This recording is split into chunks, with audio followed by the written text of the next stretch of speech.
Namaste, everyone.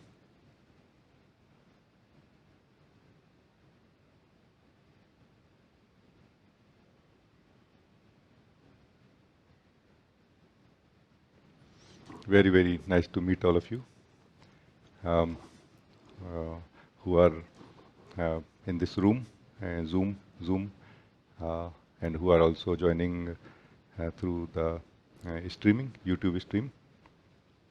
I welcome all of you very much, beloved. We all are together right now.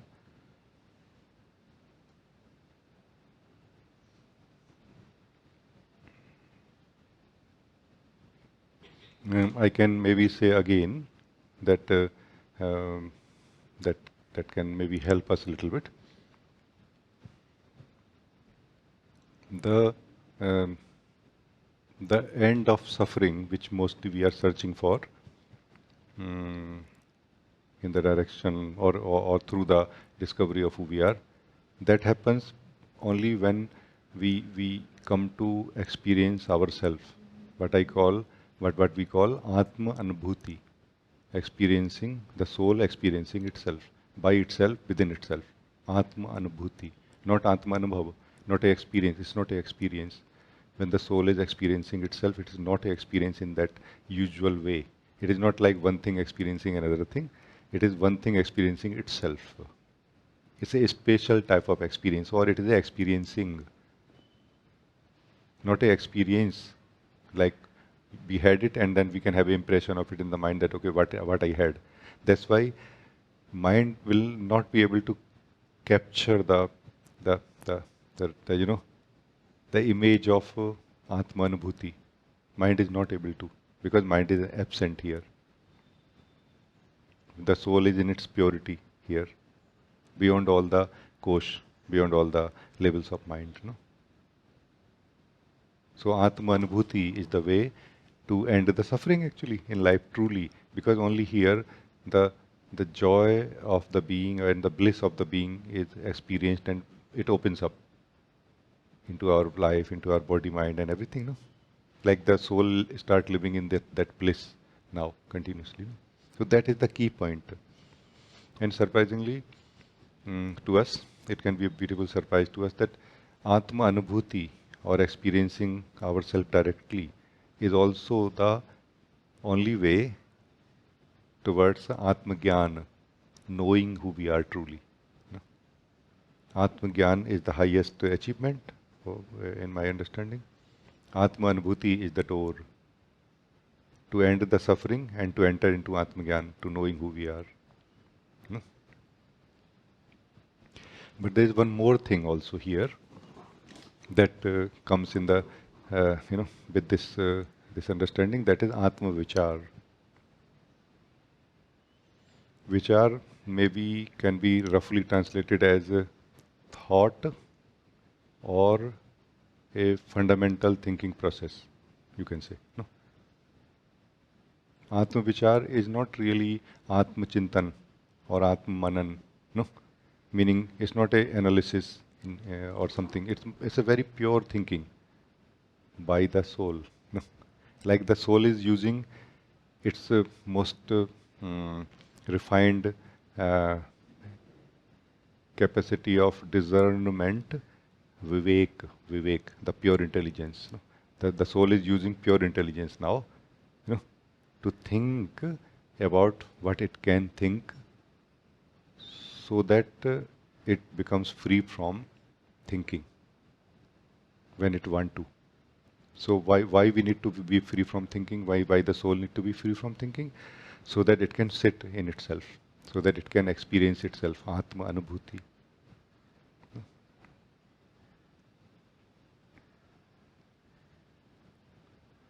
What I offer generally, Dhyan and Satsang. Dhyan means the fundamental meditation where we understand a way to the fundamental, like basic way of sitting in our being, through which we can enter into Atmanubhuti, into experiencing ourselves. And also we learn somehow to withdraw ourselves in a way from compulsive thinking for the time period, for the period of time period of the meditation. But also in the meetings, in this meeting, I offer what we call exploration together. That is Atma Vichar, exploration. That not discussing that what is this and what is that, but we, like some of you have done your kind of inner homework in a way already. Like you have come to some very refined understanding of some things, and there still there is some clarity necessary. Like you are not able to reach to that clarity, and you can take my help. And together, when we do this Atma Vichar, then that time it may help a lot. And remember the reason why I offer Atma Vichar is not so that we can become more knowledgeable at the mind level. No, so that we can become more free, or we can become more a master in a way. That we think when we want to think, and we withdraw ourselves from thinking when we don't want to. When we withdraw ourselves from thinking, that is when we slip into who we are. No? Slip means relaxing. Slip means not going into ourselves. There is no way to go into ourselves. We cannot go into ourselves. We can just withdraw ourselves from everything else. And we can remain in ourselves only. No? This remaining in ourselves is where, like, if we can stay here for some time, like there is a certain time, not like a fixed time we can set for everyone, but it is like a certain intensity or certain openness we the soul who is sitting in itself has. That what we call the bliss of the being opens up to the being that, oh, I'm blissful by myself. Like that inner bliss is experienced by the being itself. You know, Atmanubhuti. This is Atmanubhuti. Like, oh my God, how amazing is that? Like it is called Gunga Keri Sarkara, Khave or Muskaye. It is like a mute man eating sugar, eating something sweet, eating and smiling. So it's very internal. It's very, very internal. It's not at all like, oh, okay, is this what is Atmanubhuti? And no, not like this. It's like dropping into who we are, and letting go of all the involvement with everything that we are doing with outer levels of body, mind, thoughts, feelings, and everything. No? It's just so amazing actually that when we are able to experience ourselves directly. And that kind of resets our in a way wisdom also. Like it opens our inner wisdom up to some degree, that we will fall in those traps of the mind, and what we call blind desiring and all, very, very less. Like more and more we become free from that blind desiring, blind hope and hopes. We are quite living through the hopes also. Like tomorrow I will get something, but today you are getting that highest bliss. Why you will wait for tomorrow now? Like that somehow we become very. It is very empowering. This experiencing ourselves is a very empowering experience for the soul. Like somehow soul wakes up to some degree. Like, oh, I don't need to really depend so much or compromise so much with this thinking process and this and that, and like it kind of becomes bit bold also in a way, stable in a way. So that's why Atmanubhuti, experiencing ourselves directly, is a very important part in the direction of awakening, in the direction of Atma Gyan. Atma Gyan is where the soul knows who or what I am really, truly, which is knowing of the truth of who we are, and also knowing of the truth of life, because there is only one truth. Truth of life and truth of the soul that we are is one actually. By knowing one, we know the other by itself. No? Like this. So, beloved, I just felt like sharing like this. Thank you. Please, anybody can talk to me now. Like, we can have this Atma Vichar, and also, uh, sometime we will have this dhyan also, meditation also.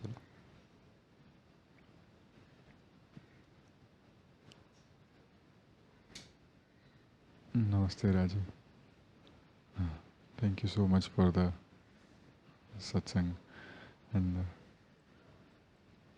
I just wanted to connect with you. Because after entering into the satsang hall, I am still feeling the uh, past experience because it was so intense. I was traveling and when my body is still moving up the train. A past experience of something. Yeah, just before coming to Bef- satsang, Ha ha. whatever I was experiencing before coming to satsang, those energy and experiences are still much alive inside me, I feel. So at, I feel that if I can connect with you now fully, uh, it would be very good, and your help will be very. But also, it is a very beautiful opportunity for knowing something. Also, you know, like normally, what happens is that when we enter in satsang, let's say, like right now, and you are very sincere and clear that I want to experience myself. No, then we have sort of a misunderstanding sometime, which is mostly we are not aware of, that we kind of have like a attitude of being against the experiences which are present inside us, which is not really going to help those or remove those experiences faster. It is rather going to keep them longer. Though they are ready to go away right now, and they are just going away, fading away by themselves right now. Yeah, the only thing is you do not kind of hold on to them in any way. You know what I mean? So rather than paying attention to the experiences present inside you right now, pay attention to yourself and also to our interaction right now. And this somehow simply going to withdraw yourself from those experiences. Now what happens to your experiences? Are you concerned that how they fall, like let's say experiences are right now like a dust which has opened up like a like a storm or something. Do you have a preference that how they should fall on the ground? Then let them fall. You just sit, no? You have become free right this moment, isn't it? Not that those experiences have gone away. So it is true. This is the practical truth that as long as those experiences are there in you, you have a chance to getting caught up in them also. So that is okay. A vigilance is good. But in fact, in satsang, we have a much powerful opportunity that we don't really have to even be vigilant about them. We can vigilant about one thing now, yourself. No? Yeah, like the same capacity of feeling, same sensitivity which you are feeling to experience those experiences right now. Withdraw it from there and turn it towards yourself.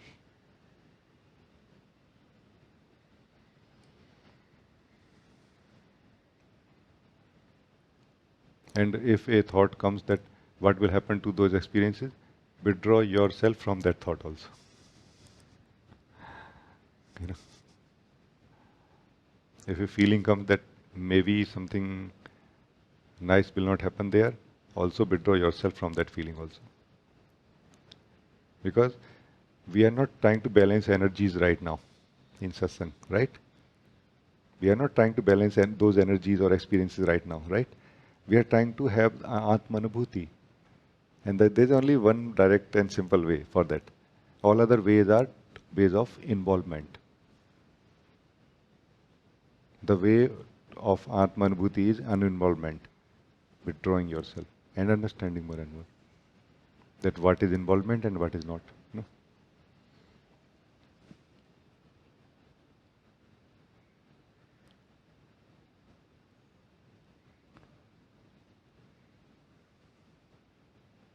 So have you come now like this?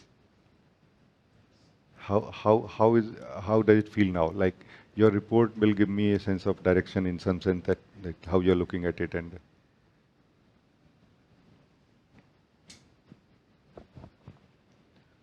Uh, and I don't know where the experience they have gone, but I am here, and between you and me, I am those things are not there. I'm just here. so this is already very, very good. As soon as there is nothing between me and you, then like you are in satsang now. No? And in satsang, what happens? As you are interested in experiencing yourself, you will be able to, and not just for a moment, actually continuously. Because the highest support this satsang provides, the satsang as such provides to every one of us, is towards Atmanubhuti, towards experiencing who we are directly. It is just available all the time here. For other things, what I call Atma Vichar is a support to discuss, to kind of clarify a little bit when we are not able to connect to ourselves. And now that you are able to connect, can I also share something else with you? There was something I was exploring with Madhvi today during the walk, that we were talking about karma. Karma not in the sense of karma, but in the sense of doing. We were exploring what is doing. And a lot of discussion happened, like, exploration happened. And then I asked Madhvi that just sitting, meditation, just sitting and doing nothing, is it a doing or not? What do you say?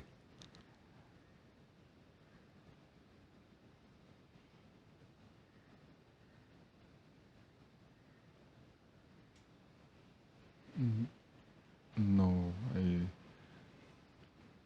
like in my experience, uh, it doesn't feel like doing it. It feels like being. It feels like being, it is true. Just sitting, actually, the sitting part of this just sitting and doing nothing, no? Just sitting part is actually being, not really doing anything. So we are in the being mode, being state, not in the doing state. Being means inactive state of the being. Doing is the active state of the being. But not doing anything requires vigilance. You need to be vigilant that you are not unknowingly involved in something, thought, feeling, or anything. This vigilance, is this a doing or not a doing?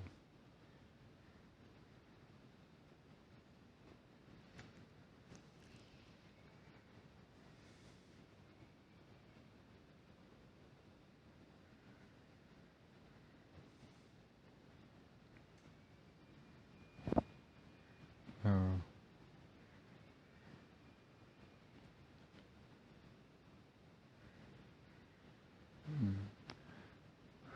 I'm saying doing of the soul, not doing of the body, not doing of the mind, not doing of the feelings, doing of the being. Is it a doing of the being or not? yes. It is.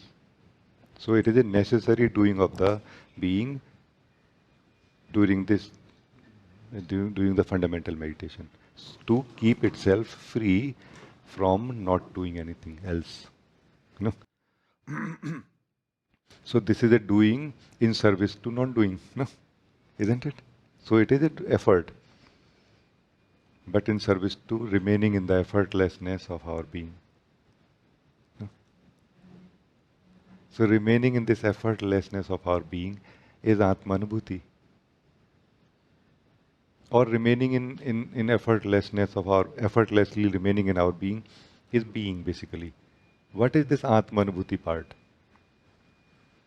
Atmanubhuti is when our consciousness, ability to be conscious or ability to be aware of anything and everything also resides here.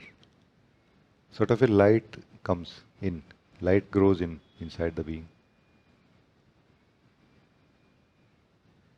By its own power of awareness, within itself, it knows, sees, experiences itself.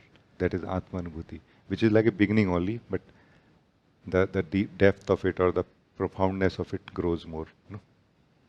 Yes. So allow this, this depth to grow in you right now, because you have become clear. Because it is very much more important to be clear about not doing part. Otherwise, what happens is that when we are not aware of all of our doings, then we continue doing them. Um, when we are not aware of all of our doings from the being, all of our effort from the being, then we continue making those efforts without being aware of them, believing that I'm living in, I'm effortlessly sitting in my being. And we wait that when the Atmanubhuti will happen, but it will not happen. Whole of you is required to be in yourself in order to, in order for the Atmanubhuti to take place. Whole of you. And I was not aware of it when I was doing something cannot be given as an excuse. You know, that I was not aware, so that's why I don't think I can be blamed. Nobody is blaming nobody here. It is just about how things happen. You know? So that's why it is very important. Now that you have become clear, or more or less clear, the remaining vigilance will also show us, will show you. That is still what all we keep doing. No? And it will also make you free from those doings in a way, or those effort of the being. You can say effort of the being now at this level, I feel, can be understood also like movement of the being. Being is not moving or being is moving. You know. So now you start sensing also that am I moving? I am. But am I moving? Or I'm just being without moving. This is the most subtle outlook, you can say, which can help us. Because I'm not doing anything, I'm just moving a little bit. No, this is also doing for the being in the direction of Atmanubhuti. If are you, one more last thing, are you stiff? Are you stressed? This is also a doing of the being. Sorry, but that's how it is. Meaning this is also in some way a struggle happening in the being, where being is trying to push things away or trying to. We do not have to push anything away from within ourselves in order to sit in our own being. No? So enjoy like this now. Thank you. And once you are here in this Atmanubhuti in your being, for rest of the satsang you can continue like this. Because satsang is providing that support, underlying support to all of us continuously, every minute. Like this is the most possible thing in satsang, Atmanubhuti, sitting in our own being and experiencing ourselves.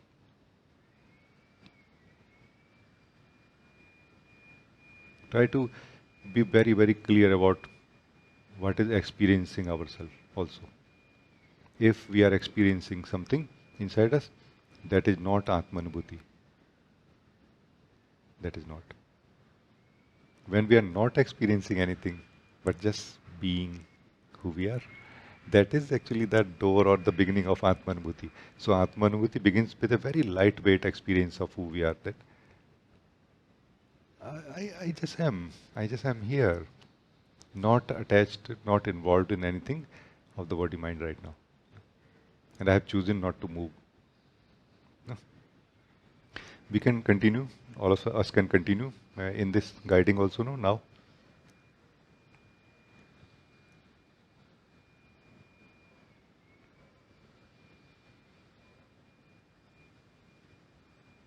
So Atma Anubhuti is not an experience that we should seek for right now, but just the vigilance that I am not doing anything with anything. And it is really crucial to make sure that I am not doing anything with anything.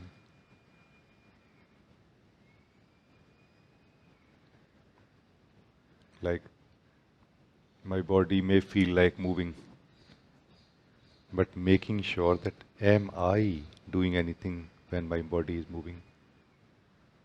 Like really making sure, no? Right now. My thoughts are moving inside me. You may feel, no? We may feel. But am I really doing anything with them?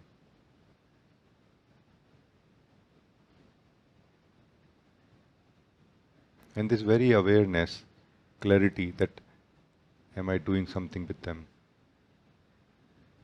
will make us free from that engagement. Right this moment, actually.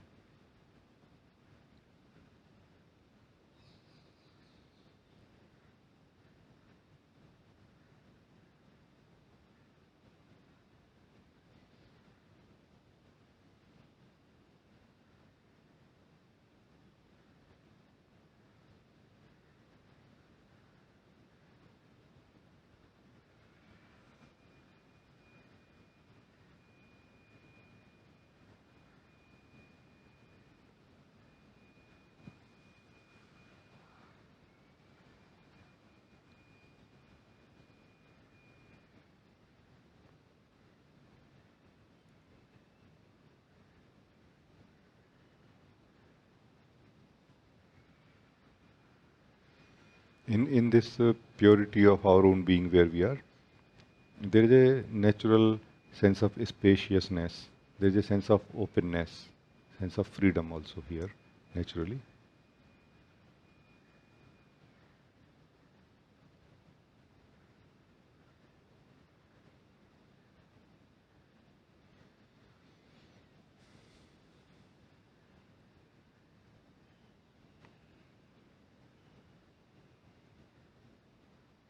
This is where we are allowing ourselves to be who we are.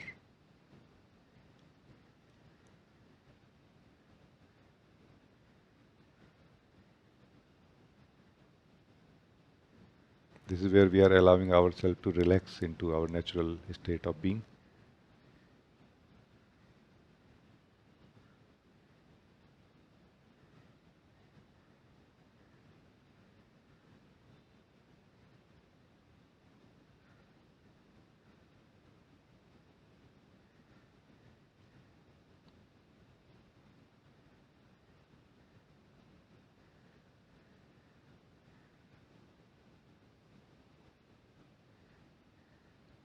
The experience could be that I am kind of going deeper in myself, but also with that experience, there is an element that I am not really going anywhere.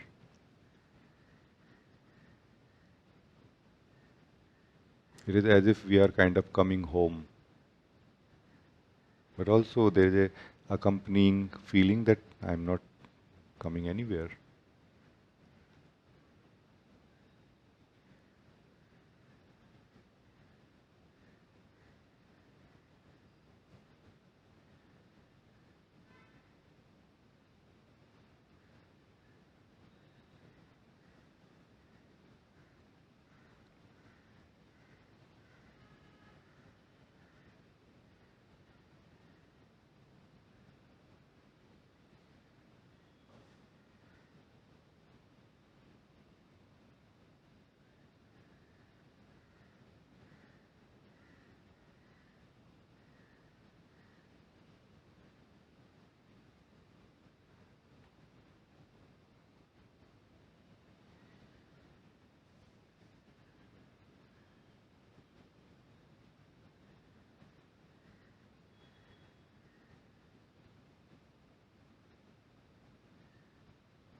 So this is that ground of being, or this is that state of being where we are staying as the being, as who we are.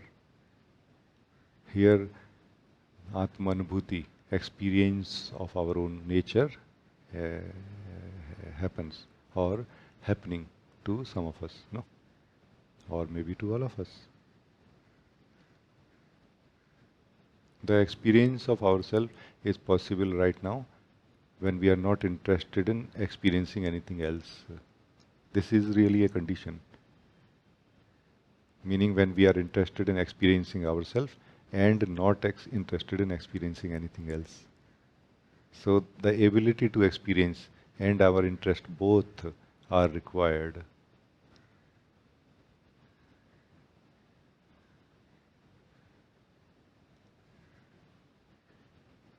Experiencing ourselves does not really give us anything. It doesn't give something to the individual person. It rather takes away the ignorance. It removes the ignorance more and more. No?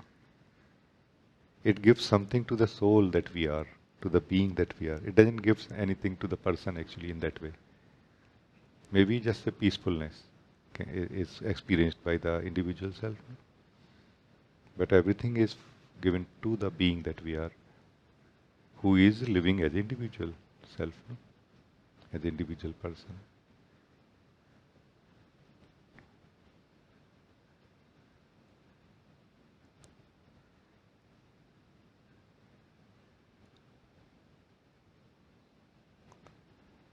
If we can experience anything right now within ourselves, that is not our own nature. When we are experiencing that emptiness of our own being, that spaciousness of our own being, that is where we have this this opening of that bliss within the being. No? That is Atmanubhuti also.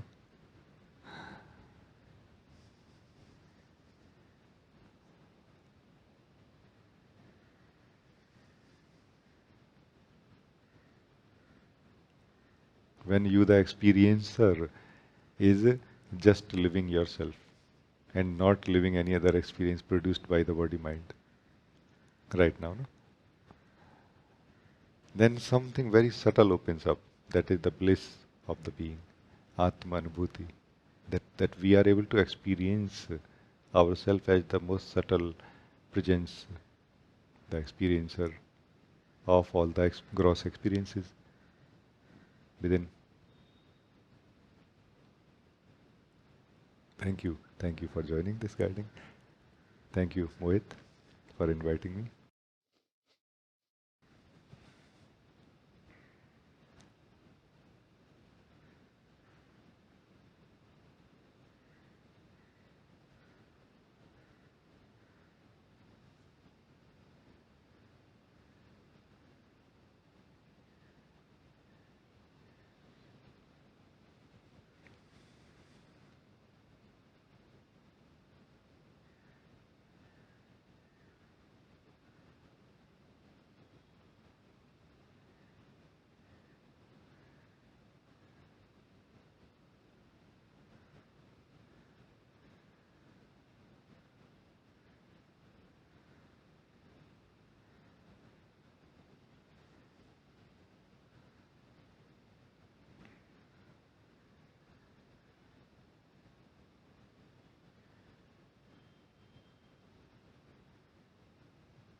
If anyone want to talk to me, you can talk also now. Yeah, Ekta. Undivided. Um, Thank you so much for this guiding. um, while the guiding was going on, you finished. Maybe this was the first time that I heard the significance of right now, and because the connection that I felt with you, connection that I felt with myself, it could I sense it can only happen now when it just as if it was like it just kind of I felt this like okay, that was you know um, this thing not that happens too much about the processing later or the walking just a little bit behind. Um, no, it was as if that I just heard it was right on cue. So I just wanted to come in front of you, and I just wanted to say thank you. Oh, it's very, very good.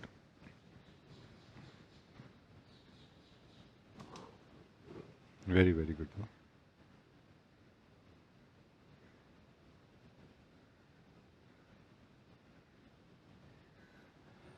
And this touch of our own being, even if for a few seconds only, uh, how much it gives to us, we cannot imagine right now. It opens our wisdom towards our engagements also. You know, it resets many things inside us in a good way. No?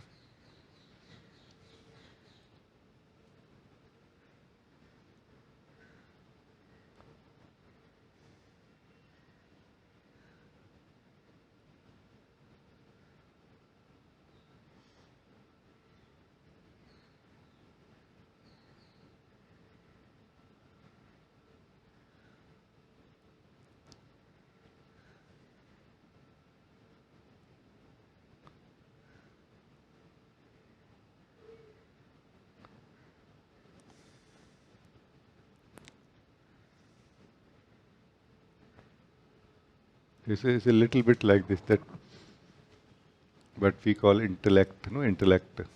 Hey, we have intellect, intellectual capacity to think or understand. No, like this.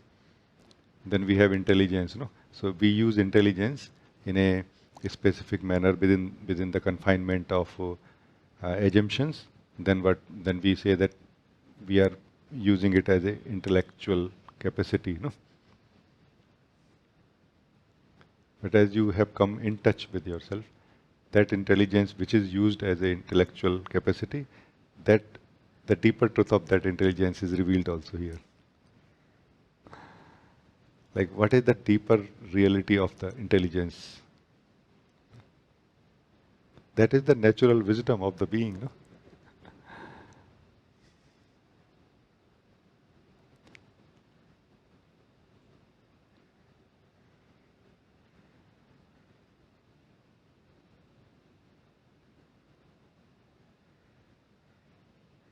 Very good. No? Thank you, beloved. Thank you very much. It's very good.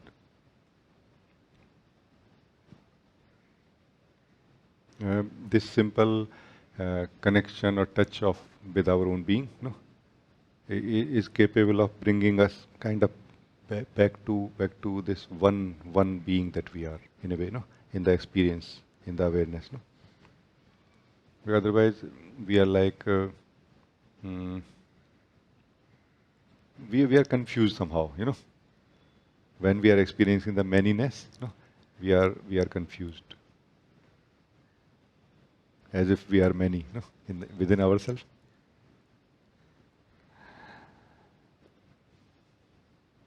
Yes or no? Yes. Right. It just feels that it just feels that I'm just sitting in front of you, which I am, and it just feels like it's just face to face. It's just like Yeah. as if you've just totally. It's a feeling of that I've felt myself from the inside, and it just feels. And what I'm saying is that you experienced something, no, during the guiding, right? And you are talking to me right now. No? Are you one, or you were two people? Like the one who experienced in the guiding was different, and the one who is talking to me is different. The same. The same. This is the most obvious truth, and it is so much being ignored.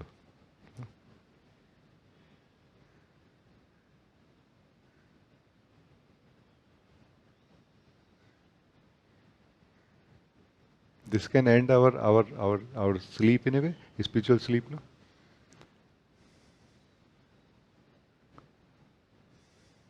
Yeah.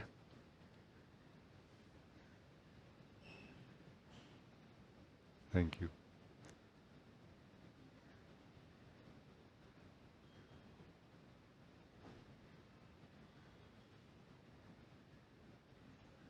And this is one of the basic differences between experiencing ourselves and experiencing anything else. When we are experiencing ourselves, the experiencer becomes more important or becomes more prominent than the experience. Every other experience is somehow makes the experiencer more hidden in a way, or covered in the unconsciousness. No? Yes? We can check that also in a way.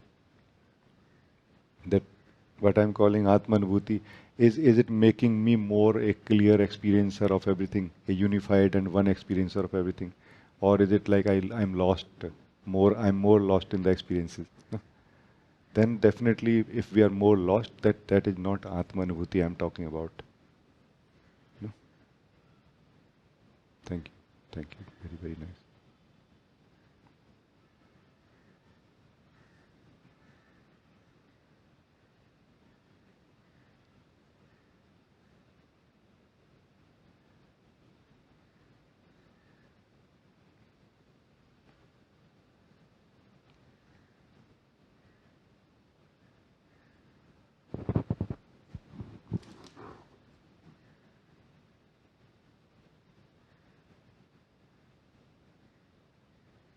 Yeah, Joyji. Namaste ji. Namaste. I sense I'm very much seated right here, strongly, very much like united.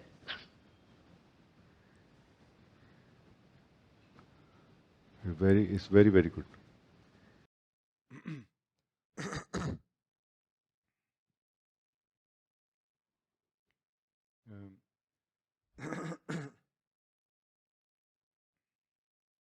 And Joy, this united part is kind of a very important pointer also. Because the more we are kind of returning back to the center of being, the more united we feel naturally. No? The more we are returning to the center of our own existence, the more united we feel naturally. Meaning, the more undivided we feel naturally. No? So it's a very good pointer actually. The more undivided or united we are, the more central thinker, central decision maker, central perceiver we are, no, of everything. The more balanced or harmonious life is, no, from here. Because have we not noticed, Joey, that we are much less troubled by the doings or decisions of other people, or we are much less troubled by the life flow. We are much more troubled by our own decisions or division in our own decisions, no? Like sometime deciding to do this and then afterward feeling, oh, it was not a right decision. Isn't it? From this undivided unitedness that you're talking about, no? Like unified decisions come, after which thoughts don't come, feelings don't come, oh my God, maybe I'm right or maybe I'm wrong. Now all those thoughts and feelings are merged here in this unitedness and they are participating already. There is no after discussion happening in the mind here,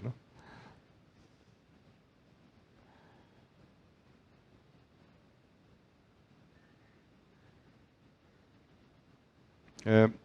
Joy, in the mind, let's say in the mind means not our natural state, not our unified state. Still, we are the same being, but we have forgotten that we are one and undivided. No?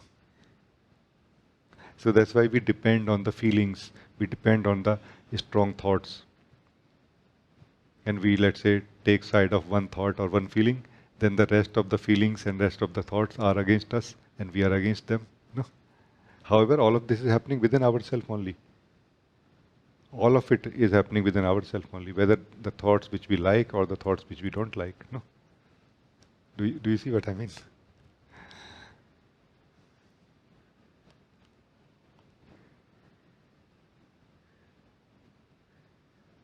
When we are sitting within a thought, then we may like certain thoughts and we may not like also. No? When we are sitting in ourselves, we don't like or dislike thoughts. We just see them as facts. They are facts. No? Feelings are facts. Body, sensations, body, life, and many things. No? All of that is facts. No? It's a beautiful. Thank you, beloved. Thank you so much, Ji. I feel the belly is also very much spacious.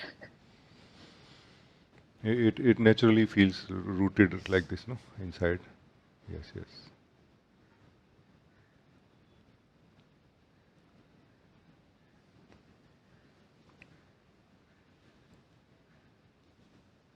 So I again invite all of you to have any discussion you want to have with me in the direction of knowing who we are, Atmanubhuti.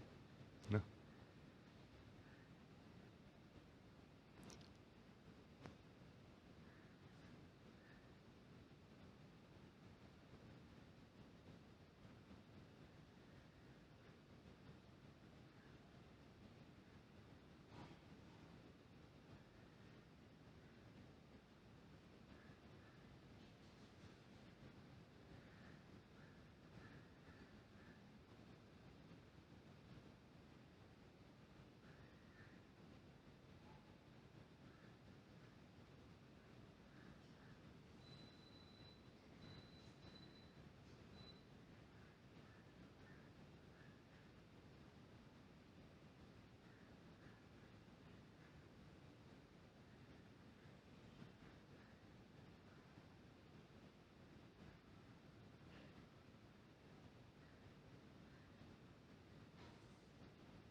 Yeah, Prajat.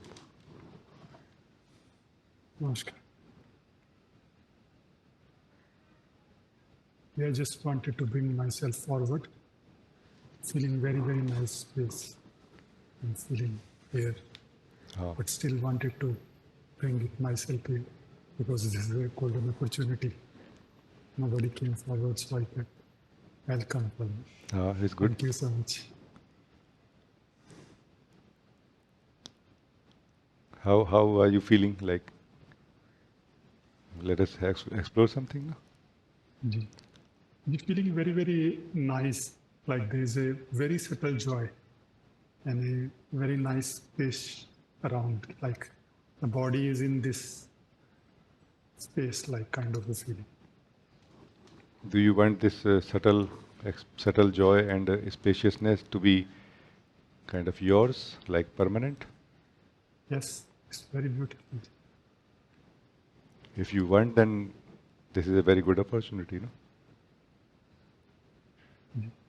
Because otherwise what will happen is that this experience which has come like this, by this togetherness and like this, will also go like this, no?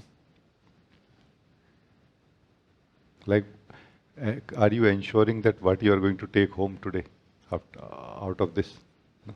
What you are experiencing? Just check. I don't want you to take home anything, but if you want to take home something like a permanent, something which will live in you and which will continue, flowering or growing in you. I want to ensure. So what is your plan? Like what are you doing for that right now? Yeah, I didn't do anything. So please tell me what you would like to do about it.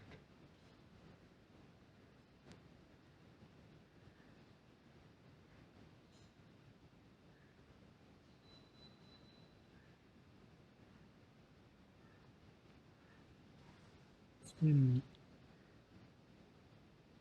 there's a feeling that this is a nice place in the midst. So much joy here. Should stay here, but not sure how. Like future, I don't know. This experience that you are having is mix of, I feel, two things. No? It is it is maybe the effect of the satsang also, togetherness also. It is also because of the satsang environment that you are able to experience yourself also. No, but how to ensure? Meaning, to ensure later on probably would be late. No, the best would be to ensure right now. No? You are right. So try to sense from where this joy is coming. And until you ensure that and confirm that it is coming from your own being, you are not going to take this joy home, no? Yes or no? Yes. Because then otherwise it is going to be an experience which happened and will be gone like any other experience.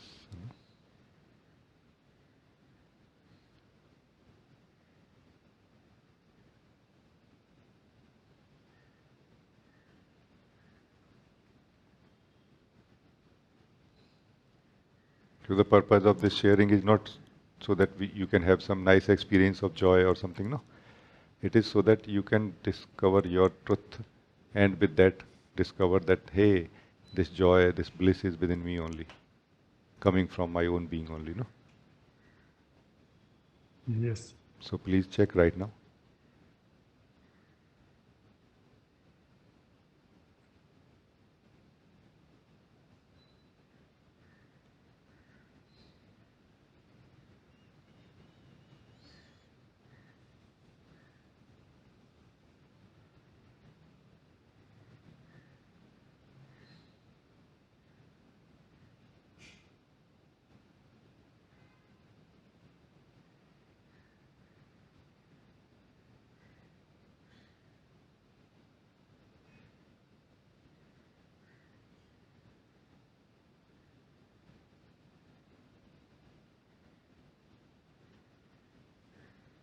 Still there is a distance I can feel. That me and this feeling which I'm feeling there is a distance somehow. One thing that can help you is that try to stay in this feeling little more deeply and see what happens to you. Okay? Then try to stay in yourself and then see what happens to this feeling. This will make it clear or not? Yes. Do that please right now.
So please report to me a little bit. Gee, it's very like when I go into this feeling, it becomes one like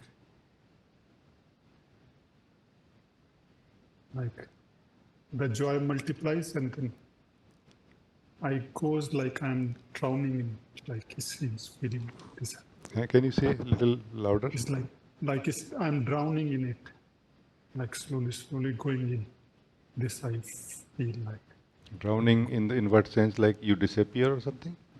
kind of not disappearing, like there is some kind mixing, like merging in it, like this kind of feeling. But even after merging, you will remain, or you just Yeah, don't? I am there, and I can see from inside that this is happening.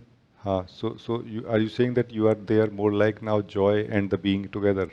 Yes, they're just coming together like this feeling. But the being part remains, no? You are aware Yes. of yourself being the being here, no? Yes.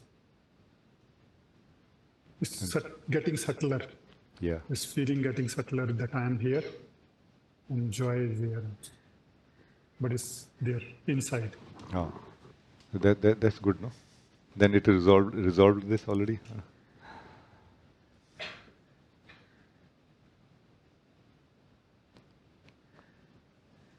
And joy is increasing suddenly. Because we cannot take home anything or we cannot keep anything forever unless it is in our own being, no? If it is in the body mind, if it is because of a circumstance like a satsang, for example, it's not going to stay, no? Yeah. That's why what we experience in Atmanubhuti stays really inside us. Whenever we go back into that, we experience that same thing more deeply, more clearly, no? And what happens, this Atma Gyan, that knowing of true knowledge of who we are through this experiencing of who we are, also stays with us. We don't lose it. No? We lose only experiences. And is it not a not a clear pointer? What we are calling our knowledge. Is it, if it is knowledge, then how we will lose it? No, it cannot be true knowledge then. No, it is a experience, but somehow we are not able to see that it is a experience. No? Even the knowledge that we are calling knowledge, that I know this and I know that, and all of that is only experience happening in the being. We are just not able to see that it is experience. We just get hypnotized by it, maybe, or we assume that okay, I'm fine with it. Are you sure you are fine with what you know? Only self-knowledge, when challenged, shines and flowers and multiplies. Every other knowledge, when challenged, dims somehow. We shrink back, like like we start giving excuses and explanations. No? Yeah.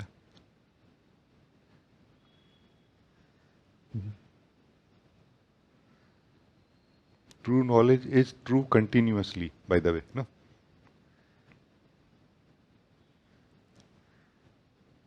It is continuously true. No? Not that true right now. I saw very deeply and now it is true and now it is gone. Not like this. No? Because true knowledge basically is the knowledge of that truth which is continuously true. No? Like the sky is continuously sky there. It is just when we have interest in looking at it. And next time when we look at it, again we find it to be there still. No? Like that. No?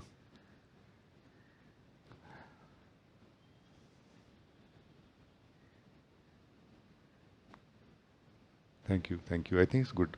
Thank you. Thank you so much for this spaciousness also. Huh? For this spaciousness also. This is your own self, no? Own nature, no? This is your own nature.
I feel this is not a time for guiding meditation happening right now.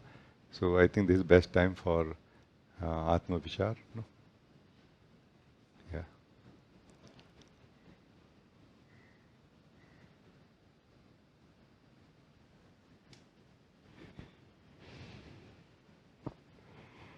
I would like to talk about space. Space. Space. And I feel right now there are two spaces in a way. There is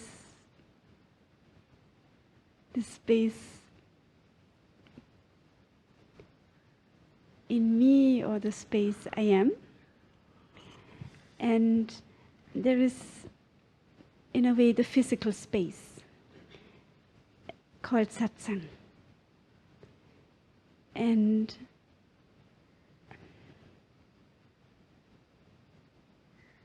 the blessing, I feel it's very much related, these two spaces in a way currently, that Satsang encourages me, helps me, supports me, and give me literally space to explore my own space, which is, maybe we can say, not possible currently not possible outside the Satsang space, or at least not as easy and as it's here. Very, very good actually what you're saying, and I would like to elaborate a little bit. It kind of will make things clear. No? For some people, satsang is kind of very nice, like plugging into something, and they feel so beautiful because they are interested in living the space of their own being right now. Like they have that kind of maturity, they have done that kind of work on themselves in their life. Doesn't matter really necessarily spiritual work or not, but practical life, office work or anything. Like they have integrated themselves to that level where they are clear that satsang is not really for playing, satsang is not for discussing or anything like this for at the intellectual level. Essentially, satsang is for giving myself the space, giving myself time to live myself. No? And it is a very supporting environment for that. It is true. And by the way, you said that right now I'm not able to experience like this, or this openness into my own spaciousness outside, and or outside does not give me that. Outside is never going to give you that, by the way, because outside is a place of persons. Person means what? Person means decision of the soul to not live in the space of itself. When the soul has decided to not live in the space of its own being, like spaciousness, purity of its own being, it is going to live in one of the course, no? Whether we call it physical body or mental experience or knowledge and all. And there we have collectiveness somehow. Only here we have the absolute experience, purity of being in our being. Before that, it is all collective. It's not really isolated in my thoughts or my feelings or my understanding or anything. It's really very collective. We don't have that kind of, own thing. Own thing is, this is first time when we have really something own, something of our own. There we don't really have our own thing. We just believe. We are mostly living in a hypnosis. We are kind of hypnotized in a collective manner or something. No? That, oh, that's very nice. What is false knowledge? In a very simplicity, where the knower of it does not know that it exists, separate from that what it knows, no? Where knowledge decides who you are, no? Knowledge deciding what we are experiencing, knowledge deciding what is this satsang right now, for example, also.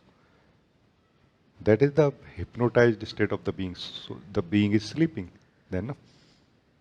In a dream, in an internal dream, through this thoughts and feeling, circle of thoughts and feeling going on inside us, it is living in them, no? And from there it is deciding that what is happening here and not, no? So that outside really is not that space generally. Outside means the word and like this. That's why satsang becomes a very valuable, important thing. In that way, yes, yes.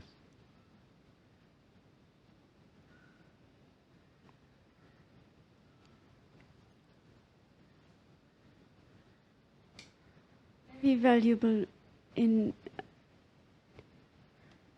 like talking about the opposite of space, like this limitness, this crowdedness, and for so long I felt there is no other way. Like everybody has this part maybe where they feel miserable or whatnot, or not like fully contented, and it's just like the way everybody is built, so it's part of, okay, I have to deal with it. But to now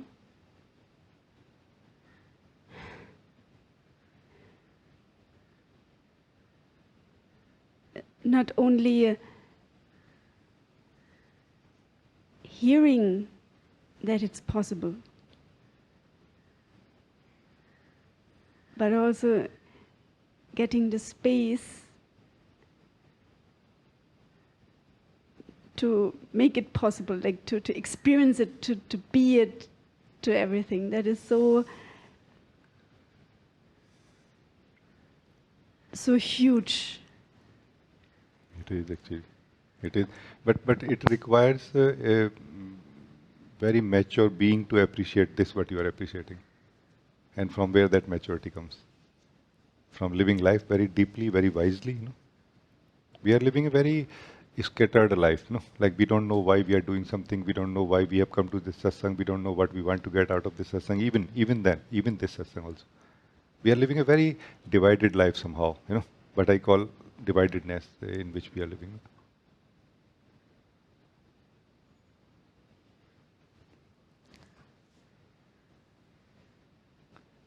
From this satsang, for example, we can get one of the two things.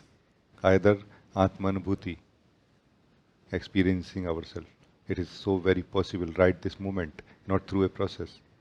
Or absolute clarity about something that you want to be clear about.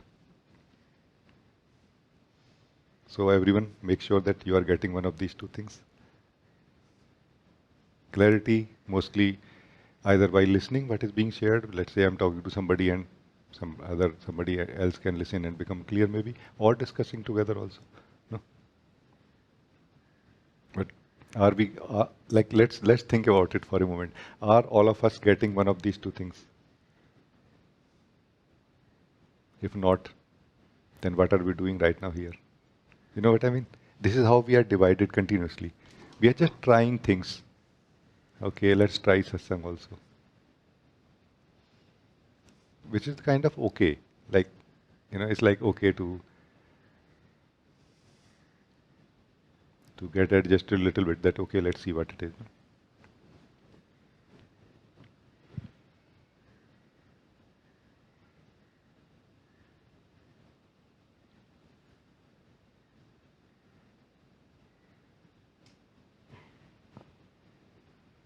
With this want, and like, what do we want in general out of life or out of satsang?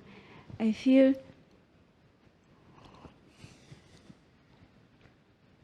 it is also, this want is so easily changed. So like a minute ago I wanted this, but maybe I didn't get it immediately or whatever, but so maybe I want this. Oh yeah. And this, and this, and this. And so it's getting highly confusing in wanting, and also maybe 3 different things at the same time.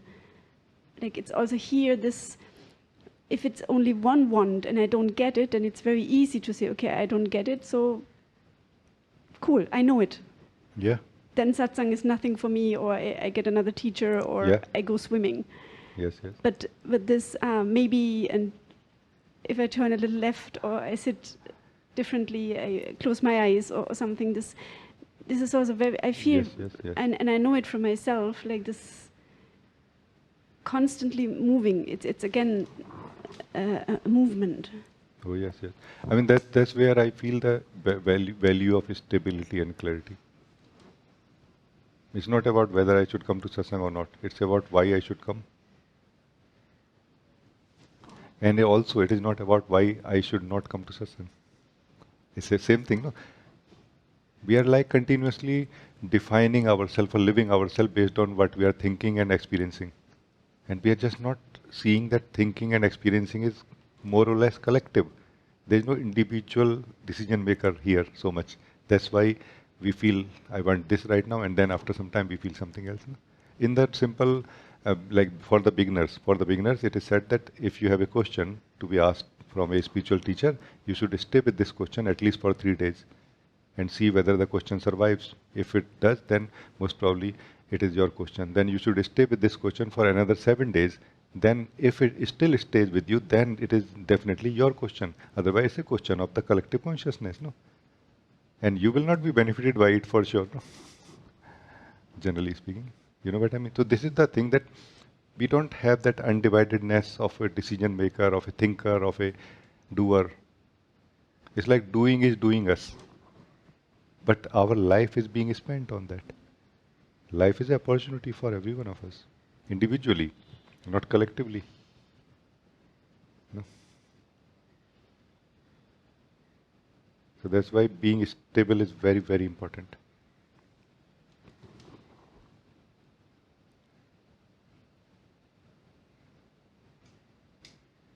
I remember a talk we had years back, I think. It was in the direction that in the state of dividedness, the one who is asking the question is not the one who is receiving it, because they're divided. Like in the time the answer comes, another one like is listening. True. In a way. Yes. That's why sometimes inspiration also doesn't come to answer, no? Because the one who asked already gone somewhere fishing, no? Somebody, that questioner already gone fishing, no? It kind of doesn't feel nice to talk to the wall, no? To empty chair, no? Where that questioner already gone to fishing, no? Sometimes it feels like this. But when the questioner is there, this is the power of this satsang. I'm saying is specific this satsang. Anything can be known right this moment. This is the power of this moment and this particular satsang. But is the questioner there, sitting on this chair and not moving and not going fishing every now and then? No. That is the question. And mostly it is going, continuously moving in thoughts and feeling, trying to figure out, like, what did you say, Rajee, just now? You know what I mean? Very funny is the state of a person, no? And I feel very happy to be with all of you, that you beings have somehow understood that is just wasting life.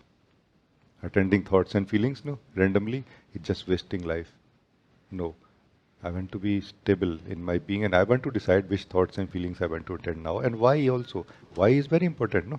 Because mostly, let's say, we were talking the other day that there is a lot of talk happening in the past few years about being aware, being conscious, no? And also confirmation that yes, I'm aware of this and I'm conscious of this. And I also always used to wonder that whenever we are aware of something, it brings revolution. It brings such a powerful, beautiful change inside us. And that change seems to be not coming in those people who are reporting that I'm aware of it and I'm conscious of it. Why? Because that one who is aware is not aware of the region, of the purpose, why it is trying to be aware of something. So, being aware is serving unconsciousness, unawareness. No? So unawareness is benefited in this way, not awareness. No. That's why even if we are not aware of anything, But we are aware that I want to be aware now, and I'm the same one who want to be aware. We have already started being benefited by that activity or that effort called being aware. No? That is stability of the one who want to be aware first. Like what I want to be aware of and why. You know, this one is already aware that I'm there. You know, like one same being. So what you were saying that the one who asked the question is same for being aware also. No? The one who is aware or who started trying to be aware is not there by the time we become aware. No? So that connection does not happen with that stable entity within ourselves. No? Yeah. It kind of is valuable to be consistent, to be yeah, to be stable.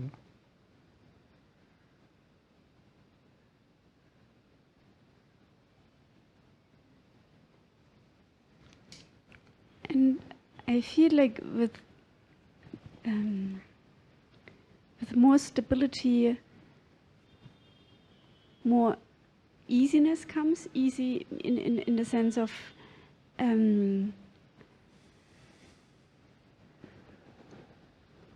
easy and clear. Like it's a very a straightforward road, nicely paved in a way, and not like 20 small paths, and I don't know, like I have to go there a little and then go back in another one, and this like it's such a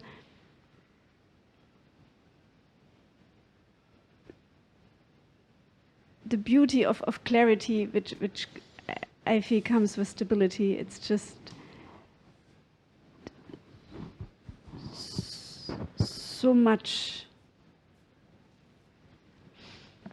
Yes, and also, for example, we have an internal fear also that in which most of us live. Many times we are aware of it, many times we are not. Like physical, psychological fear is like more part of the reflex coming from the conditioning. So that's not the fear I'm talking about. But fear in the being that we are is always there. In the clarity, in the stability, that fear start disappearing.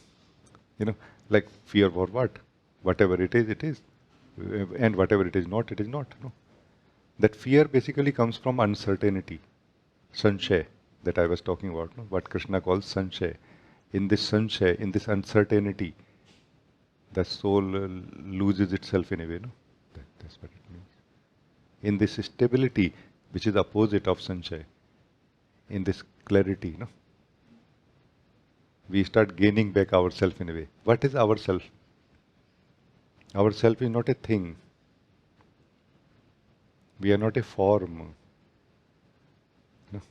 We are a being, not a form. We are not a thought. We are not a thinker also. Thinker is a sense that we feel when we are thinking. We are not a doer also. We are a being. When we do, we feel like that sense of doer is felt when we do something. We are a being, but without being anybody or anything. So it is not possible to really experience ourselves in that way. No? Only directly.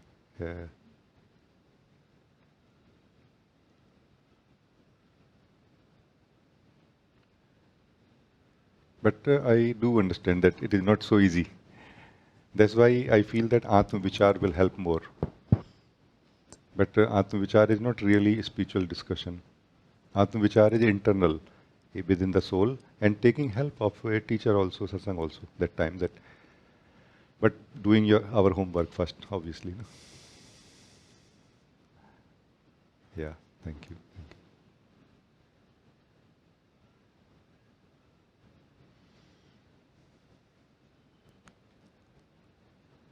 Yeah, Nishant, you want to talk? Namaste, beloved.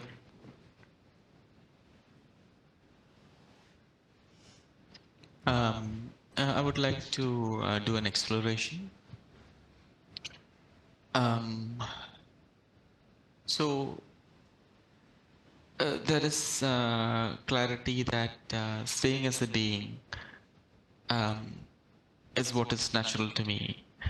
And the symptom of that is joy, natural joy that comes from there, yeah. Yet at the same time, occasionally I go fishing. So what I mean by that is movement happens, and compulsive, is that the right word? Compulsive thoughts happen, So then I recognize it, I drop it, and I come back, yeah. So I'm interested in looking at what causes the movement, even while in this joy, what triggers the movement? See, movement is not a problem in itself. Unconscious movement is the problem. Movement consciously basically means that when you, the being living joyfully in your own truth, decides to consciously do something like think about something, no? Or take action through body. No? During this time, you may not necessarily experience the joy of your being, but you will definitely not lose the truth of who you are. No? Like you will not be after doing that searching for some way to get out of that into yourself. No? You will be within yourself only during this time while doing something, isn't it? So are you talking about the conscious doing or conscious thinking or conscious movement, or are you talking about some unconscious movement? Unconscious movement. So this is it's in one sense you can say compulsive, but it is mainly unconscious. Unconscious basically means that you moved, you the being moved, and you don't know why you moved. No, like a habit. No. So just sitting meditation can help you a lot in that. No. Because just sitting meditation is not just for living the truth of who we are. It is also to live consciously more, like bringing more alertness or consciousness within ourselves for the times when we move. No? Not doing anything, the vigilance for not doing anything part. No? Isn't it? Like you can test right now. Every one of you is welcome to test right now. So Nishant, it is between me and you, and we will have some conversations also in between, and it is for every one of you also. You are invited. So Nishant, right now, consciously, by your own will, would you like to decide to just sit and only observe that if I move, do I move consciously by my own will, or I move unconsciously, and if yes, why? Like what is that unconscious? Would you like to do that with me right now? Yes, exactly, Believer. That's exactly what I would like to do. So let us continue. And every now and then you can talk also a little bit, like you can say to me, like this is what is happening to me. I can say also, or I can ask you also. This is a very powerful guiding in one sense, where we are not going to trying to go to any deep state of our own being. We are very much simply where we are. We are very much what we are right now. We are not trying to become anything else also.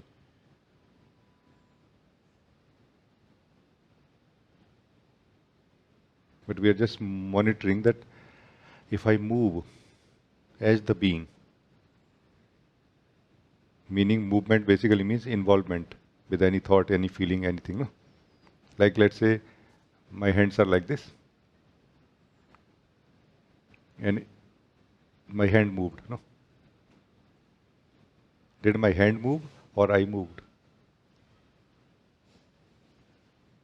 Thoughts are moving, let's say. If thoughts are moving inside you, any sensation, any feeling, are they moving by themselves or am I moving with them also? No. Like that kind of vigilance, generally sharing with all of you, it can be very useful. No? It can really make us so much more free from those movements which we do in a way, which we allow without our will, without our awareness. No? So it's not, Nishant, right now I'm not saying that don't move. I'm saying move when you want to move. And do not move when you don't want to move. That's what I'm saying. No? You, the being, move when you want to move. Okay, let me move my hand and I will also move with that. Okay, and no. Now even if my whole body is feeling itching or heat or thirst or any damn thing, I'm just not going to move now. No.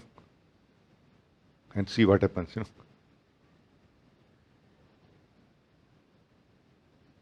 Can something make me move? This is the thing. Can something happening inside me make me move right now? This is the test we can have, no?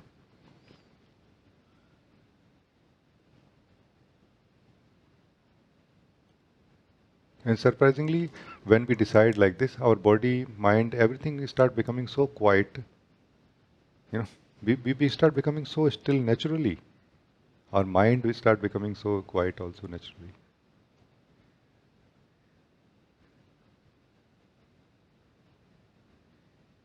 We don't have to push ourselves that, okay, let's not move our body and let's not do anything. Body start becoming quieter naturally, still, naturally. Happily, still. Stress-free and still. No? Mind also, feelings also like this.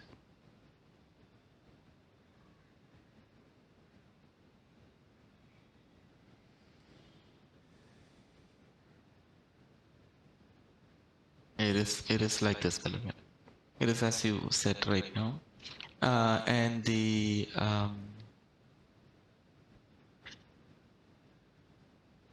moving or not moving is also from a relaxed state of being. Like I can stay unmoving by forcing myself not to move. But this is from a relaxed state of being. I'm choosing not to move. That's very good. In the beginning, we may feel a little bit pressure that I'm forcing myself a little bit, that vigilance, no? But as you have become more clear, like you have done your effort in this direction enough, then you have come to this clarity that when I'm trying not to move, why should I try not to move? Why should I not actually succeed? No? That clarity is what makes us free from that stressful stillness. No? It's very good, I think. It's like there's inner wisdom that is waking up naturally here in all of us. It wakes up. No? Like we know now what is moving and how not to move. No? We are learning this naturally, isn't it?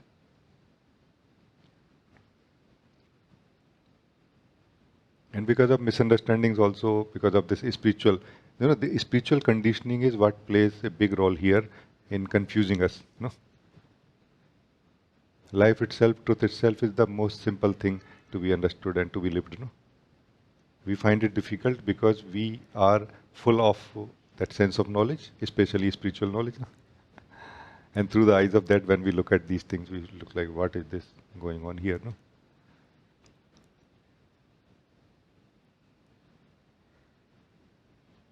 So there is no reason to go again, to be against movement. No, it's not about I am against movements. No, anybody who is against movement, I don't think has understood that what it means to be not moving. No, naturally and joyfully. No, it's not about against movement. It's about not moving when I don't want to move. No, it's just about one thing. Not moving, it's just about mastery. It's not about giving up moving, no. It's about mastery. I will move when I want to move. I will enjoy this chai when I want to enjoy this chai. And when I don't want to enjoy this chai, then I do not enjoy this chai. Meaning when I'm having this chai, then I'm having this chai. When I'm not having this chai, I'm not having this chai. That's what it means. Like I'm whole of myself not having this chai now when I'm not having this chai. I don't have a relation with it going on inside me in the form of a thinking about it or imagining or trying to live that taste which I had. No. I'm empty of that whole process, whole relation, whole experience, whole encounter now. No. That's when I'm not having this chai now. No. Do you see what it's about mastery. We are living as slaves of our own thoughts and feelings and body and everything. No?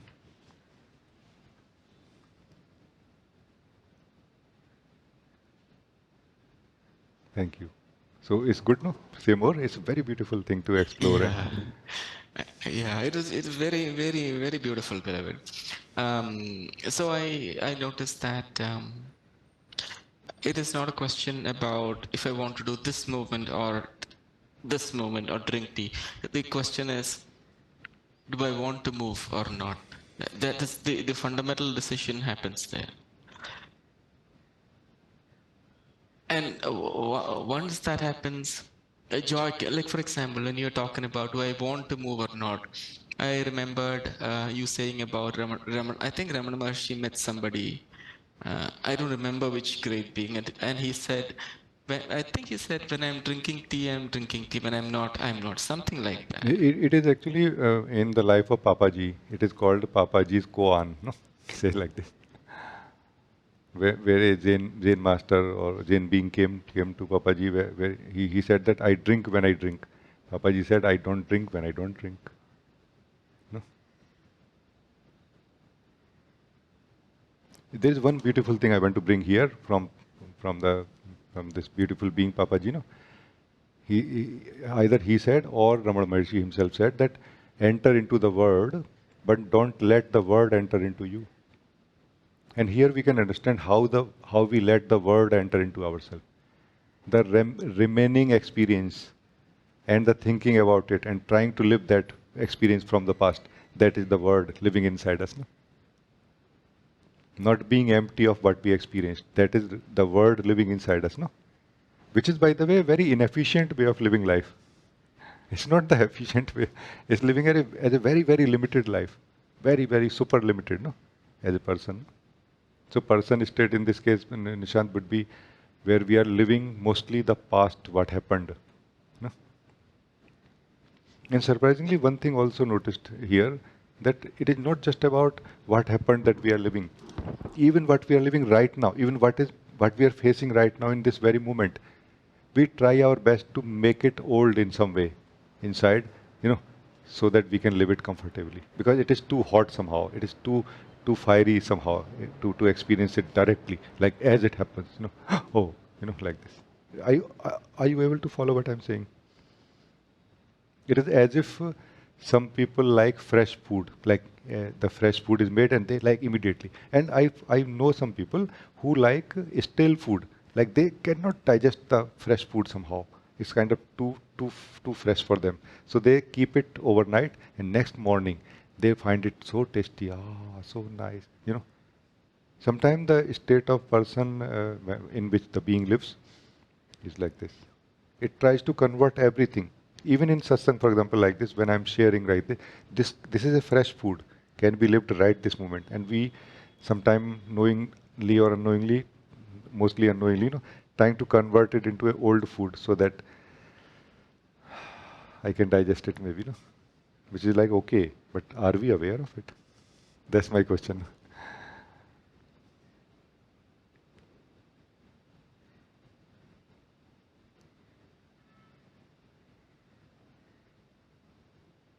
The person is not an entity, it is a state or way of living of the being, where we like to live the old, the cold, the dead experiences more than the alive experience of this moment.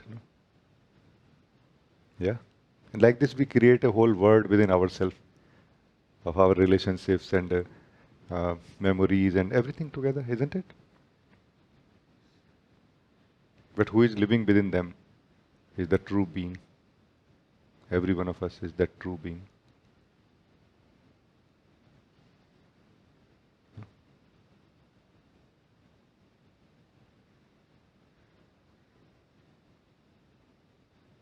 Thank you.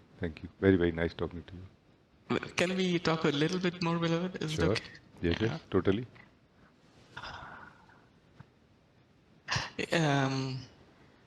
It was very interesting that, going back to the example of Papaji's drinking that Gyan. So when that thought triggered, I made a conscious decision to follow that. So when that happened, it triggered, let's say, a happiness within me. Just remembering that, and how it connected to what you were saying, triggered a happiness in me. Yeah?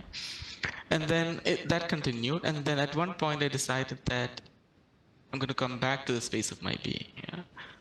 So I became still again. Yeah. But that happiness, is it emotion? Is it right to say that emotion or that energy?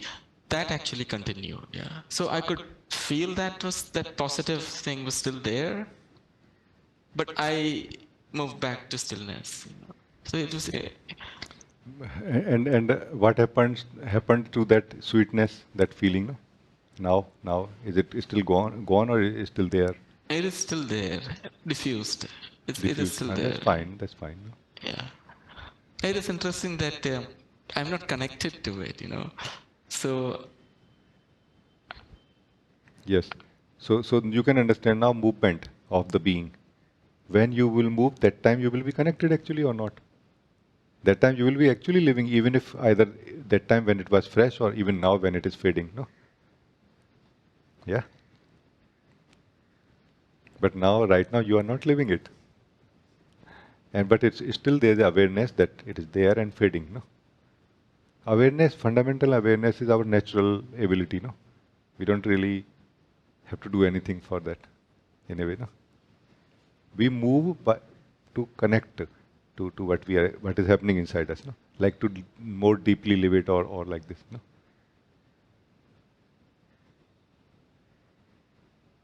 So this is very good learning. No? it is truly is. It is also showing that the same awareness helps perception of the physical world also. How can you explain a little bit more? So it feels like now also I'm not really moving much right now, but at the same time able to perceive what is out here right now. Yes. This is good pointer really.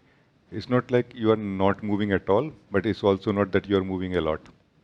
So these are also the different possibilities of kind of moving only appropriately, like moving only as little as necessary.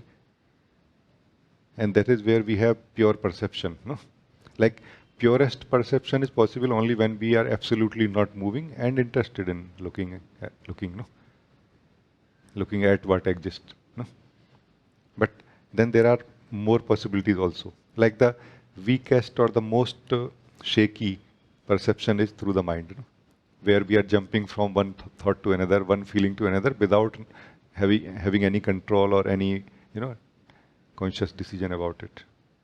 No, that is the most blurry perception. And from there we are moving towards the center more and more. No?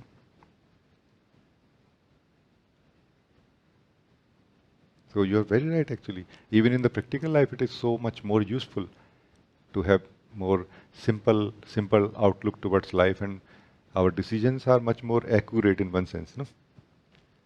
Accurate in the sense of long lasting or how to say, like we feel contented that yes, it was the right direction or because it is not somebody else complaining about our decisions that we feel unhappy. Isn't it?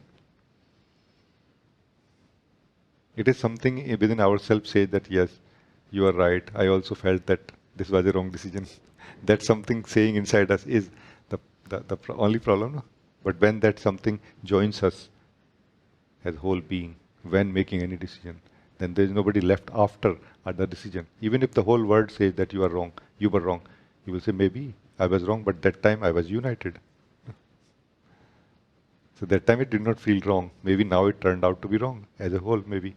And I'm okay for that, no? And I'm sorry if it disturbs anyone, no? You know what I mean? But we are not troubled by really life flow so much. We are troubled by our own dividedness within ourselves. Because part of ourself makes a decision. And only part of ourselves. And rest of ourselves, when somebody comes to criticize us, joins that critic. Yeah, you are right. I also feel I was wrong.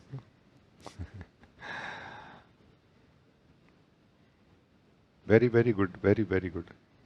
Like you are learning this more truly now in a way, because we are so full of concepts, spiritual concepts, and believe in them.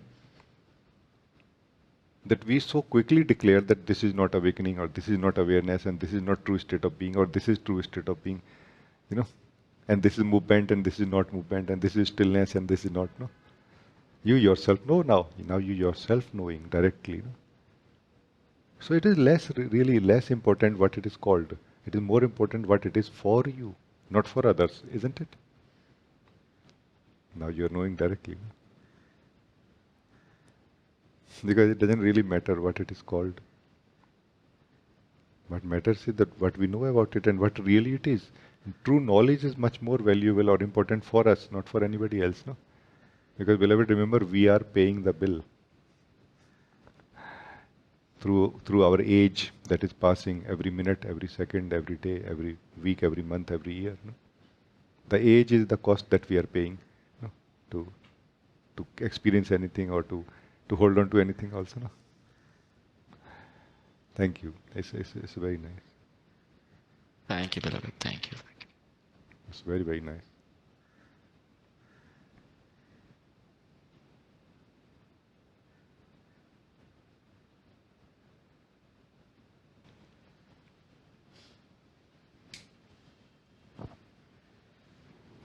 Thank you so much, Ji, for this wonderful satsang today.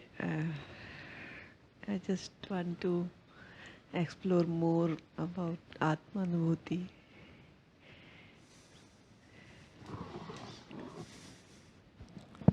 Yeah, let us explore. Either you can share maybe your version or where you are right now, and then from there we can begin. No?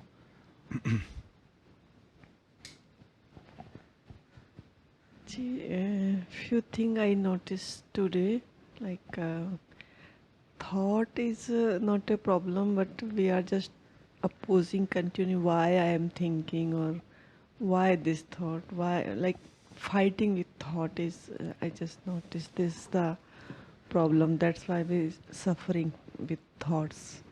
We not accept thought, okay, this is whatever, like positive or negative, but enjoying also and same time fighting also. Okay, it should not be like that.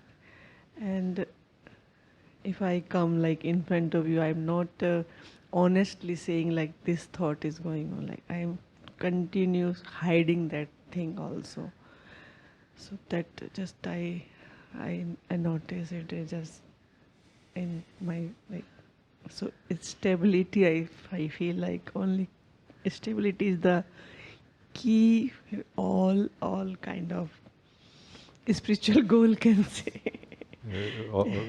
Meaning, are you saying that stability can help you achieving every spiritual goal? Yes. Of course it will, Yes, because you will be there to receive the goal, keep the goal, and take it home. No, if any such thing is possible, you know. Because if you are not there, even the truth is being given. No, what is the, like, it is useless. No.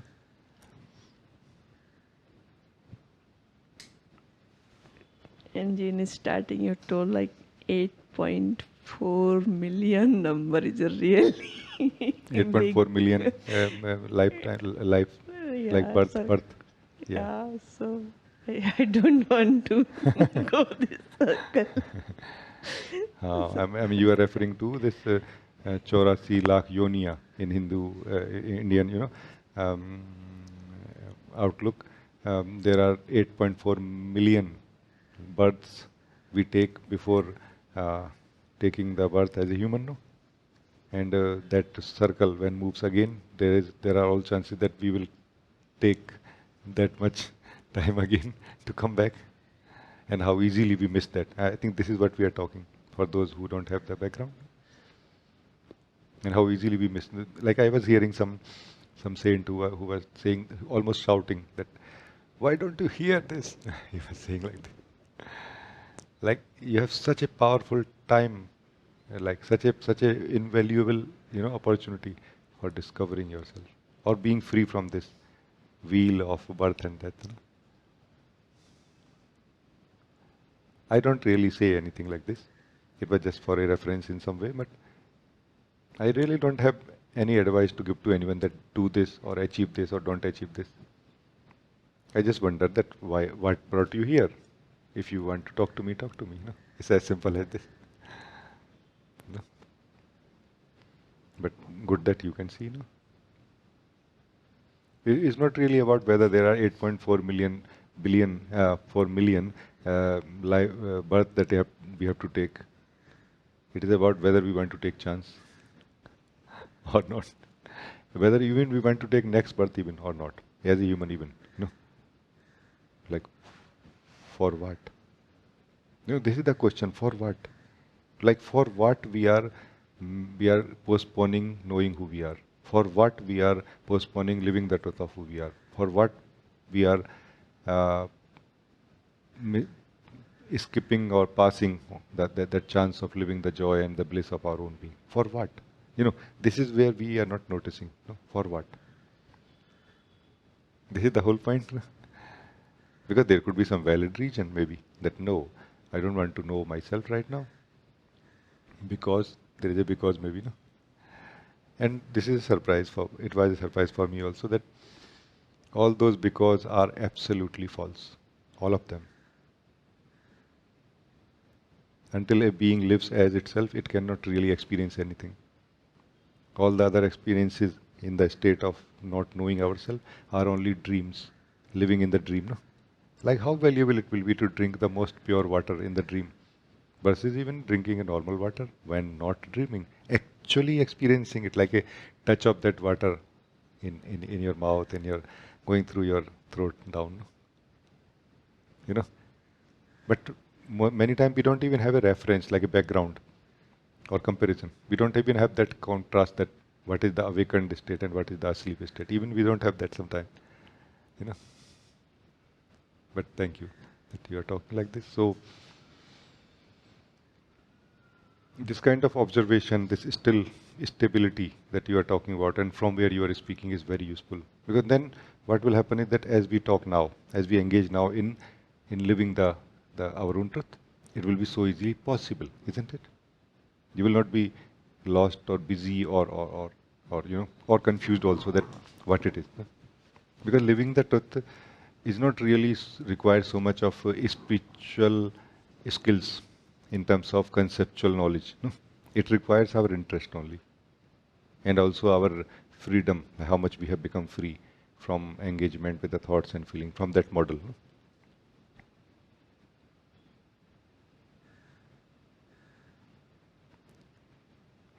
One feeling is coming right now to share with you something that what we call Vichar is not really exactly, cannot be translated as thinking. Thinking is not Vichar really. Vichar is connected to the Vicharak, thinker. Not Vicharak, but thinker. Like the being who chooses to think when it wants to think. On the subject on which it wants to think. And does not think about any other subject and does not think longer than it wants to think. That is Vichar actually.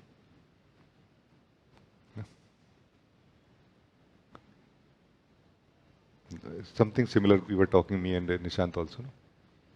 Like thinking when you want to think on the subject you want to think. Right now we are sometimes living more like in a hypnosis. We are not thinking. Thoughts are thinking us. Meaning spending our time, spending our day. No? Like a addiction maybe also a little bit. No?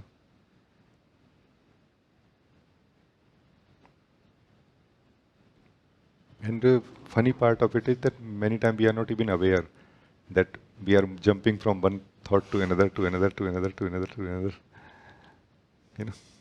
That's why I think we are suggested to be conscious of our mind or thinking first. So that is like for the very beginners. No? Where we are right now is a very advanced exploration. No? For the very, very beginner, like just one day from day one, that should be the thing to be done, being conscious of thinking. No? Or thinking process or thinking flow, thought flow and all. No? Yeah. But Vichar, no Vichar. This what you are saying right now is a little bit like Vichar. The soul is thinking right now. No? or speaking, like this, feels very beautiful. And now the conversation is possible between us now. Because looking at yourself in a way or looking back into yourself is as simple as you are looking at me right now. It's just that you have to be one when you're looking at me, like talking to each other, like exploring what we are exploring right now and then exploring who you are. So feel yourself right now. And like this, learn to have this Atmanubhuti as and when you want to have in your own time. So feel yourself right now. Do not close your eyes. Do not close your awareness. Do not close anything. Do not change your state of energy. Do not change your attention. Do not change anything. Because it is not about your attention. It is about you, the being.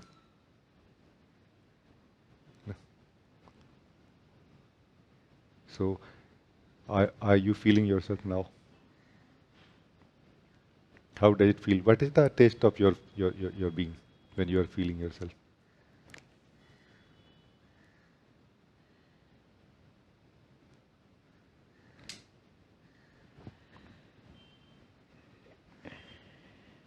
It's like a center, like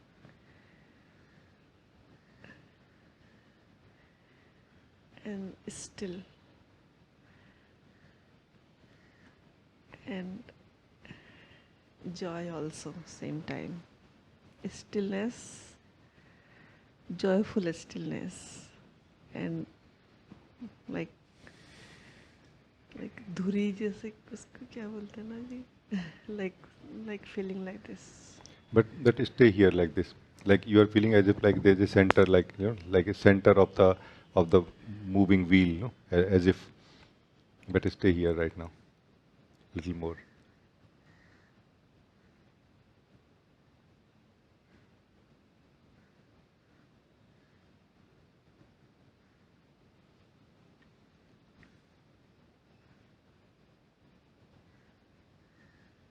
Thinking about anything and everything, including thinking about ourselves, or feeling at the level of feelings and thoughts, body and mind. We cannot know who we are. We can more know about ourselves. Knowing about ourselves and knowing ourselves are not same thing. Or experiencing about ourselves and experiencing ourselves are not same thing. This is where we are actually experiencing ourselves. So we have got into confusions about ourselves. What we call I am, not I am in the true sense, but what we call myself, the person, and doing this and doing that, is not really true self-knowledge. It is a confusion we are having about ourselves and sitting on it or standing on it, and we are living the whole life. From the base of confusion about ourselves, we are living whole life. That's going to be only confusion, expansion of that confusion only, no? And which it is, by the way. That's why we are never certain about anything that we know, that we see, that we experience. Like, yeah, but not 100%. Why not 100%? Why we are not 100% clear about something that we see, experience, know, or understand? No? So, in that state is called the living as a false self. Now we are coming to the true self state. And that false self state will disappear somehow from our system, and it is being replaced by the true self state. True self state is not like some state in which we live, but it is when we live in our natural true state of being and not living in the false state also.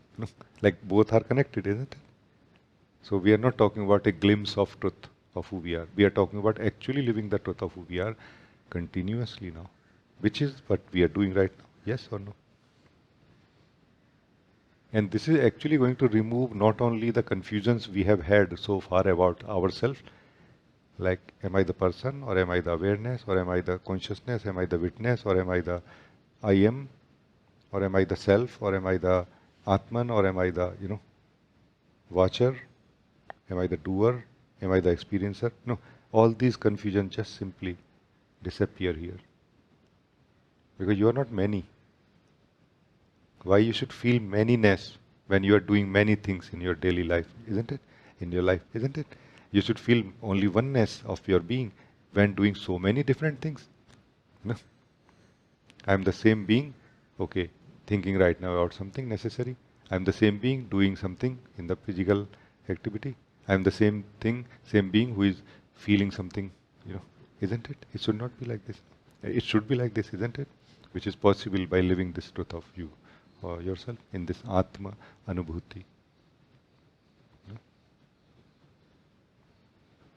So learn to stay here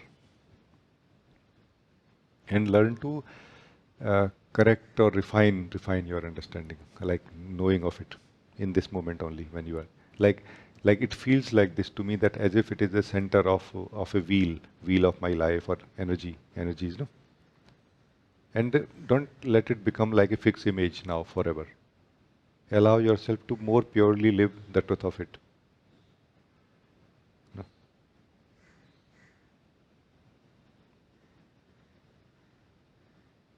What we call silence of our own being is not really absence of wisdom. It is not absence of knowing also. It is presence of pure knowing. It is presence of pure true knower that we are. It is just the absence of the thought process or absence of what we call mind. No?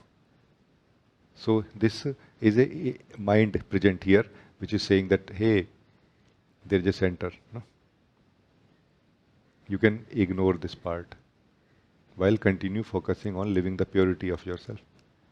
It's like a little bit of a thing that you will learn how to live myself, because we are used to of living something else continuously, and we have not lived ourselves for a long time in the natural state.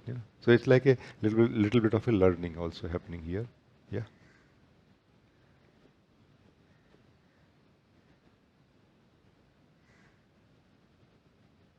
Like become more comfortable in a way.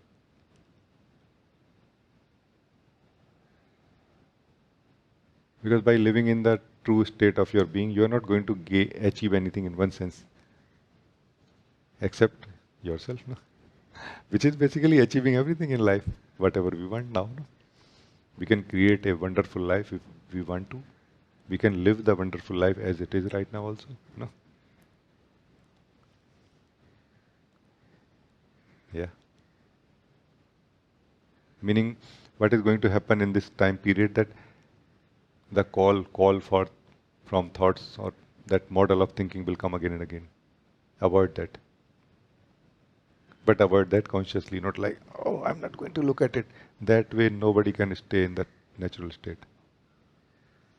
Not like, oh God, I don't want to look at thoughts. No, as you said, it's fine. Let thoughts move in me, no? But let me not forget that they are moving in me.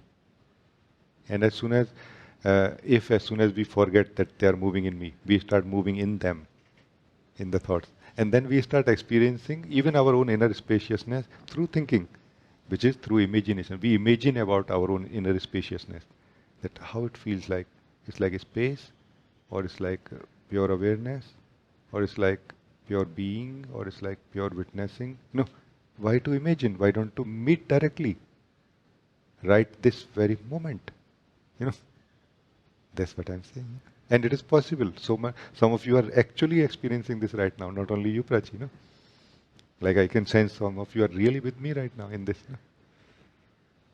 Because it's just not about anything else except directly living ourselves. Atmanubhuti. Thank you. It's good, no? Say anything if you want.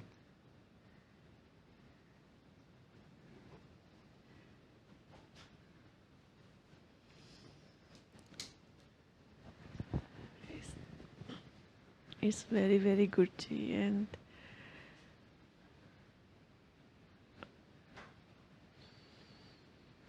there's no doubt like I am witness or I am think like what I am like previous model I can say I always think like Okay, I'm witnessing myself. I think this is right. Or like so many questions also coming, and I feel okay. I am meeting myself, like that. But this time, nothing is coming in. Yes. Oh, that's very, very beautiful. Actually, it is understandable what you are saying. What happens normally is that in the beginning we are in the thinking state, like we think about everything, even about knowing who we are, even when we are trying to know who we are or experience who we are actually thinking about it, not we are really experiencing directly ourselves. And that's where what I call stability and clarity helps more.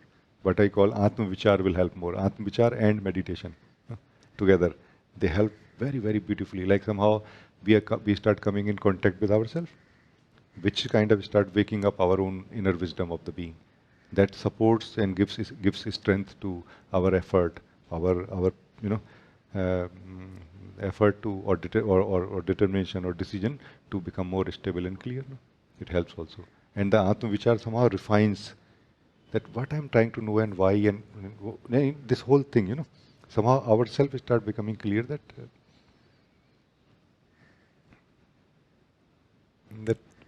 like at some point you may laugh actually that you will catch yourself maybe thinking about yourself that I am the self now, and you will laugh that which one I am. I am the thinker of this thought that I am the self or not. And you will be like, my God, what the hell? I was still trying to think about myself, and I was not caring about the thinker that I am already. That is the self, no?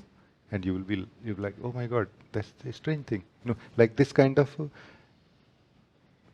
consciousness or awareness at the mind level happens. That improvement, that resolution, like more stable and resolved mind. At that meaning, it is the soul only, but at the level of mind where we are caught up and we are not able to find the way out of it, there stability and clarity through Atma Vichar also, through Dhyan and Satsang also helps a lot.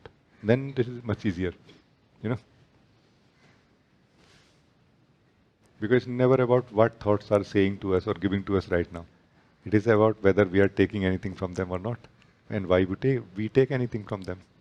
That is where consciousness can help. Like relatively being conscious can help us more. Atma Vichar is being relatively conscious at the individual level more. No?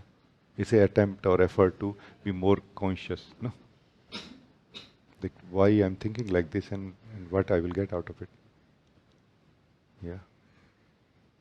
It's beautiful. Thank you, beloved. And now you know that there's nobody stopping us really from staying in the true state of our being except ourself. So ourself is stopping us. And just we are not aware how we are stopping us from staying in our natural state. Until we are aware of it, we will not be able to stay. No? Isn't it? Until then, we will take staying ourselves also as another experience, parallel to everything else that we are experiencing. Maybe more sacred, more deep or something.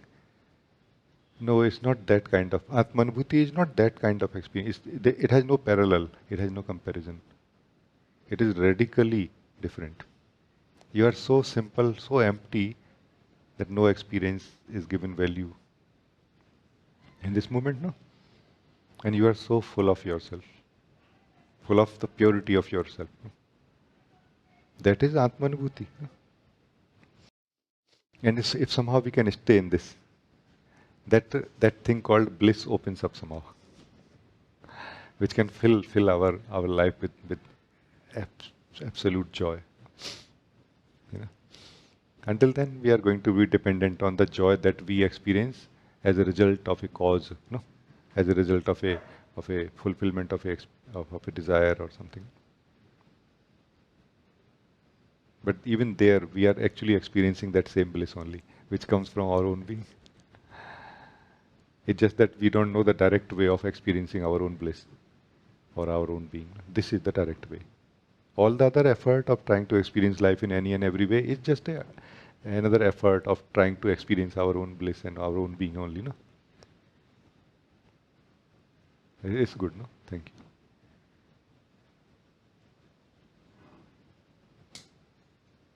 Thank you so much. Ji.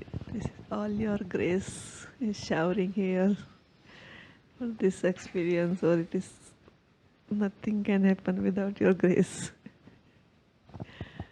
The grace basically, I feel, my understanding is that grace is something that like a internal support coming from the source of who we are.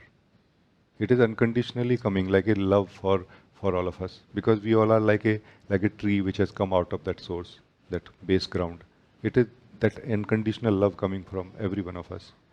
It's not really with conditions that you deserve, that's why you take it. You will have it. No. No, it's not. So I would say this is your capacity, that you are able to utilize the support given by our own source, which is inside you only.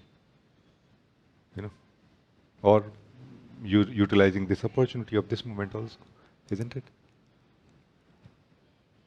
So it is beautiful to be thankful, but I felt that I would like to share like this.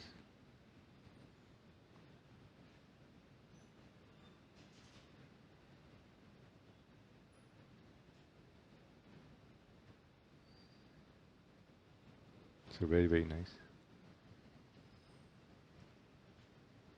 It's a very beautiful meeting today. Very beautiful. Like there is an element of discussion also here now, and this Atma Vichar, and because of that, it's kind of very alive for me in a way, like inspiring in a way. Thank you, beloved, all of you. Very nice. We are really participating. You know.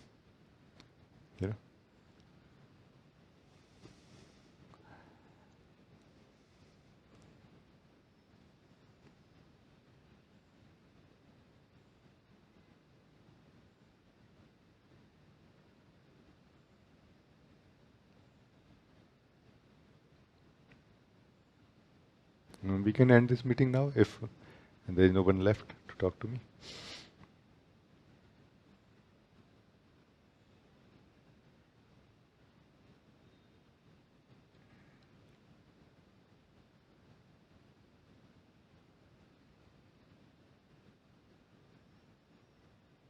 It was very beautiful to meet all of you. Thank you for joining today. Thank you.